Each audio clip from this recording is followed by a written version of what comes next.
Red hot tomato talk. Let's get right into it. It's hot. Guys, this tomato right behind me, volunteer. All the tomatoes in this wall garden that stretches out behind me are volunteers. There were 12, I pulled 3 up because they had some sort of disease. Hey, they were freebies, they were surprises. Case in point, this guy right behind me, loaded up to the hilt. Look at the blossoms, tons of fruit. Guys, probably 100 to 150 fruit on here, ready to be picked in the next week. They were a freebie, they were a gimme. I didn't water any, lovingly prune, and look what happened. That's case number 1. Loaded cherry tomato. I'm gonna walk right over here. It's hot, by the way. Look in here. You see this? This tomato plant took over. Beautiful. Can you see that thing in there? Look at that beauty. Oh my goodness. Just so beautiful. Thorburns terracotta, towering, new growth. I've picked 3 or 4 beautiful tomatoes off this thing already, and it's still loading up. Loading up, we're gonna wheel around. Look at this here. 3 of them in here. I don't know what they are. They were all transplanted into these grow pots from guess where? This wall garden. These all came up through my compost. Look behind me, guys. I'm gonna hunker down. Can you see that beautiful tomato plant right there? Look at this thing. 1, 2, 3, 4, 5. Oh my goodness. I think there's a 6th one down there somewhere. 6. Look down in here. I've already picked 2 off of here. It's a large red beefsteak size, possibly Canner Hal, a German variety.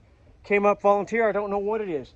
Volunteer. I'm gonna go around to the back side of the one I was just showing you. There's more. 6 or 8 there. Look at all the new growth. Guys, look, can you see that? Look at that, beautiful. Just, and then 3 or 4 more down there starting, a couple more here, a couple more over there, plus blossoms. This thing, I'm just letting it sprawl. You're right, total neglect. Sometimes we don't need a trellis. I'm gonna take you over here out of the wall garden. We call this the wall garden because it's like built on a wall, and it's a garden on a wall. So therefore, here we go. Anyway, over here, look at this, carbon. So Cherokee carbon we grew last year. It's an F1 hybrid, 1st generation hybrid from 2 parents, Cherokee carbon, from the Cherokee purple and from the carbon. Pretty clever nameage. This is the carbon, one of those parents of the Cherokee carbon. It's going to be what they call a brown tomato, kind of purplish brown when it's done. But I mean, look at this thing. Look down here. Right here, this one I'm wiggling, don't want to wiggle too much, it'll break. Just starting to get some color. How beautiful. Probably 12 ounces to a pound. Same with this one. Same with the ones behind it. Guys, there's a couple half-pounders behind it. There's 3 pounds of tomatoes on this cluster alone right here. Plus 1, 2, 3, 4, 5, 6. What a surprise this one is. You want to hear the real surprise? As an afterthought, I planted 2 cute plants down here, and look what they've done. Look at the vinage growing up and over. There's a baby cuke right there. I love it. Taking over the tomato plant. Look at this one right here on top of the carbon. Hello. That guy will get picked tomorrow. We're making pickles. Oh my goodness. Grew right up over the top of this carbon. And there's the carbon surprise. Crazy. I know. We're going to go on to 3 gifts I was given. When you have a channel as large as mine, you get a lot of gifts. Just kidding. I don't have a large channel. First one is from my buddy Tung, the same guy who gave me the Chinese long beans. Doing great over there on the trellis. Pineapple tomato. This is the biggest tomato grown in the garden this year. Look at this monster. I'm going to put my hand under it for scale. Oh my gosh. Oh my goodness. It's a dinner plate size almost. Look at that thing. It's amazing. Pineapple, multicolored, beautiful. I grew it a couple times in California. Be warned, you might get 3 tomatoes off the whole plant, but man, it's worth it to try it out. Delicious bicolor, mild, low acid, fruity flavor. One of the best tasting, and obviously biggest. This thing is well over a pound, I'll bet. Biggest bicolors you could ever grow. Swinging around right behind it. Talk about red hot news. I had a piece of a mortgage lifter plant snap off. I stuck it in the ground. It got roots, adventitious roots. Tomatoes grow roots wherever you plant them in the soil most of the time. And this thing took off. It was a little baby, but look at it now. It starts way down here, all the way up there, all the way up to the sky. Not to the sky, you know, not Jack and the Beanstalk, but look at this. We got tomatoes everywhere here. 1, 2, okay, 2 tomatoes. That's not really everywhere. But for a plant that I just broke, the piece broke off and I stuck it in the ground, this thing is doing really good. Amazing. Wheeling around here, do you see those beautiful orange ones poking out right down through there? Oh my gosh, guys. Sun Gold City. Now the Sun Gold got decimated by the deer up front in the front yard again. There's nothing left but twigs of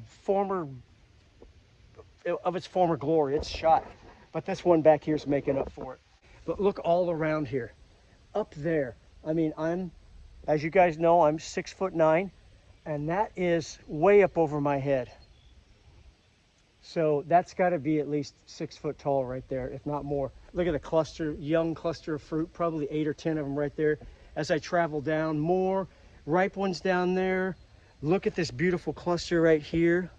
Oh my gosh, Sun Gold. If I only get one plant flourishing every year, I'd be hard pressed to not pick the Sun Gold every year.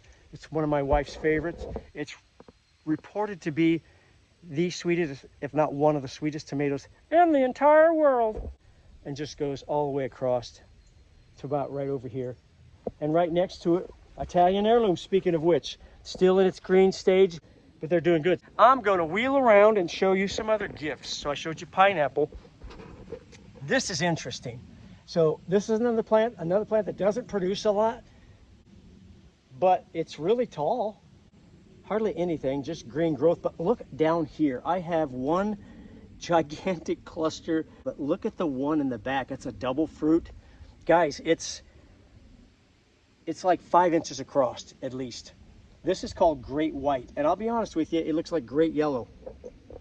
I think Great White is just a much more appealing name. Great Yellow, just no. And it's a yellowish white, but it's one of the lightest tomatoes, lightest beefsteak tomatoes you can grow. Very excited. My daughter sells eggs, and as a barter, a gentleman gave her 4 tomato plants for a couple dozen eggs. She kept 2, gave me 2, and that's where these came about. And ironically, the third of the trio of gifts was Cherokee Purple. So we've got Carbon over there, and then we've got Cherokee Purple here. The other parent of the Cherokee Carbon, which is an excellent tomato if you want to grow it. You're going to have better production than Cherokee Purple or Carbon, and more disease resistance. That's, if you're wondering why did they do why'd they come up with an F1 hybrid of those two? Better disease resistance and better productivity. Needless to say, this Cherokee Purple is kind of loaded. 1, 2, 3, 4, 5, 6, 7 or 8 up top here, and then a beautiful cluster here. I've already picked one off of it. Look at this one, even growing upside down. It's just happy to be in the sunshine, in the afternoon sun. Beauty, Cherokee Purple. Guys, there you go. That's what I call